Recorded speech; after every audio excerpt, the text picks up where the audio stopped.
But when I talked about my mother and my mother's faith, sending me to the United States was a huge step of faith. She was a single mother who lived paycheck to paycheck, single mother of three children who lived paycheck to paycheck. And one of the stories I recall was when I was coming to the United States for college, she had my airfare saved. She went to a prayer meeting and we were there too. I think all three of us, my siblings and I, we were there too. And she felt led to give away all of that money to a pastor who was also coming to the United States. Oh, That was my ticket money. And so it's like, okay, so how am I going to go?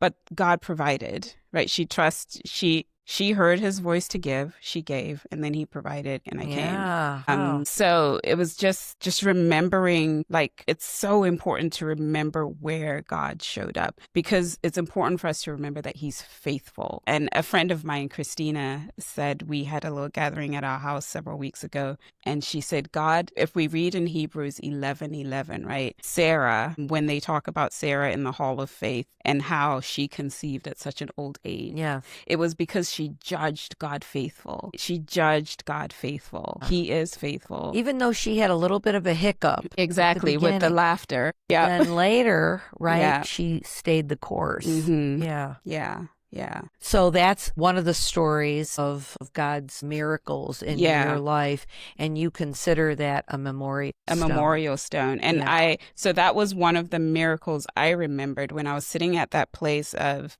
my marriage has fallen apart. Who am I? What am I doing? Right. And where is my relationship with God? And it's like, oh, you did that. So if you did that, you also did this. And then you did this. So it's important for me to renew my relationship with you because you are faithful, Yeah. God. Yeah. You saw his I faithfulness. saw his faithfulness.